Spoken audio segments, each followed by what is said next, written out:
Еліміз тәуелсіздігінің мерейтойы кейінде қалғанмен оған байланысты жарияланған рақымшылық шарасы әлі жүзеге асуда. Егемендігімізді иеленгеннен кейінгі бұл 7-ші жарияланған рақымшылық. Жалпы алғанда әлемде бар үрдіс. Бұл ең алдымен мемлекеттің өз азаматтарына көрсеткен кең пейілдігі. Көбінесе рақымшылық қоғамның әлсіз қорғалған мүшелеріне, кәмелеттік жасқа толмағандарды, зейнеткерлерді, мүгедектерді қамтиды. Жалпы бұл жолғы қайырымдылық шарасына 13 мың сотталушы ілігеді екен. Оның ішінде 250-ден астам ақмолалықтар. Ал осылардың 17-сі бостандыққа шығудан бас тартыпты. Айтатын уәждері түрме үйіміз, бостандықта тіреліп тұрған шаруалары жоқ. Рақымшылықтың қайтарымы да бар. Мысалға, еліміз бойынша 55 мың адам темір тордың арғы жағында отыр. Оларға ай сайын 24 мың теңге жұмсалады. Негізі рақымшылықтың жариялануы қылмысты көбейтіп, бұзақылықты өршітпейді. Себебі бостандыққа көбінесе ұсақ-түйек қылмыс жасағандар шығады. Бірақ өкінішке орай шыққандардың бәрі бірдей өмірде жаңа парақтарын бастап кете алмайды.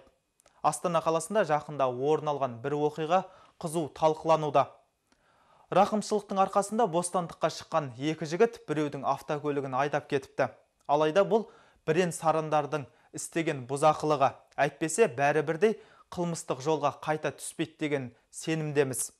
Өйткені қатыгездіктің қатыгездік, ал қайырымдылықтың қайырымдылыққа жол ашары бар емес пе?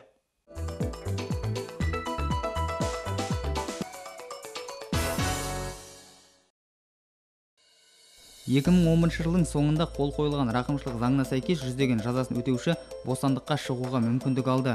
Осыған орай Атбасар аудандағы түзету мекемесінде де шағын салтанатты шара ұйымдастырылған. Как вам всем известно, Президент қол қойған рақымшылық заңына сәйкес бүгін ЕЦ 166-да 24 түзету мекемесінен 32 сотталған мерзімінен бұрын босатылып отыр. Біз бұл жандардың алдағы уақытта қоғамнан өз орнын табуына шын жүректен тілектеспіз.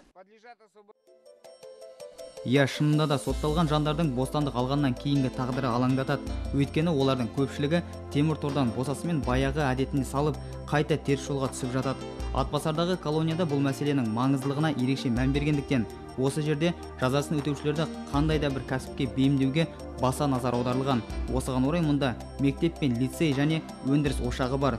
Түзету мекемесінде 3 жыл жазасын өтеп жеңілдікке іліккендердің бірі Алексей Чирков бұл жерде орта білім алып бірнеше мамандыққа бейімделген. Рақымшылық жазасына іліккеніме қуаныштымын. Алдағы уақытта белгілі бір кәсіппен айналыссам ба деймін. Рақымшылық заңына сәйкес облыс бойынша бірнеше шара жүргізілуде, ал мерзімінен бұрын босауға ие болғандардың басым бөлігі жазасы жеңілдері. Сонымен рақымшылыққа іліккендер тиісті құжаттарын алды. Енді оларды жақындарымен жүздесу күтіп отыр. Олардың көпшілігі қайта шалыс баспаймыз дейді. Ақмола облысында рақымшылық заңына іліккендердің 5-еуі темір тордың арғы жағында қалуға тілек білдірген. А ты вор, джентльмен удачи. Украл, выпил в тюрьму. Украл, выпил в тюрьму. Романтика. Еркіндікке шыққандардың арасында да өзегін өкініш өртіп жүргендер бар. Солардың қатарында Біржан Зинулин, оның жасы 24-ті, ұрлық жасап сотталған. Еркіндікке шығып, жұмыс таппай жүргендердің бірі. Біз 16 адам шықтық, бізге жергілікті билік органдары жұмыс табуға көмек көрсетеді деген, бірақ та қайда барсақ та сөзімізді тыңдаудан бас тартады. В дальнейшем какие планы? Воровать буду. А что делать?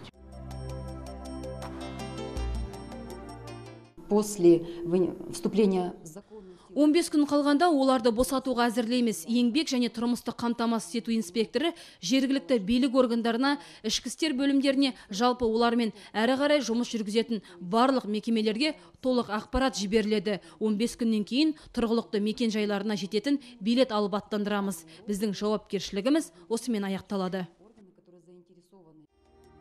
Жұмыспен қамту 20-20 бағдарламасында жазасын өтеп шыққан арнайы топқа кіретін адамдарға кәсіптік білім беріп, жұмысқа орналастыру қарастырылған. Оған қоса ай сайын шәкіртақы төленетін болады. Для этого им необходимо обратиться в отдел занятости. Біз Қазақстан Республикасының жұмыспен қамту заңына сәйкес қажетті құжаттары бар. Кез келген адамды оқыту курстарына жіберіп, жұмысқа орналастырамыз. Олар біздің назардан тыс қалмайды. Жазасын өтеп шыққан азаматтармен тығыз жұмыс істейміз. Бірақ та біз оларды мәжбүрлі түрде жұмысқа немесе оқуға тарта алмаймыз. Өңірдегі қылмыстық ахуалды өршітіп жібермеуде жұмыспен қамту бағдарламасы ең тиімді жолдардың бірі. Ол шалыс басқан азаматтарды дұрыс жолға салуға септігін тигізеді. Ең бастысы, еңбек етуге деген құлшынысы болған жөн. 2011 жылы облыс бойынша 492 адам жазасын өтеп шыққан. Солардың 51-і жұмыспен қамту орталығына жүгінсе, 44-і тұрақты және әлеуметтік жұмыстармен қамтамасыз етілген. Бір сөзбен айтқанда, әр адамның бақыты өз қолында. Достық Талғатұлы, Ернұр Нұрғалиев, Нұрлан Қажымұратов, Данияр Жұмағұлов, Апта.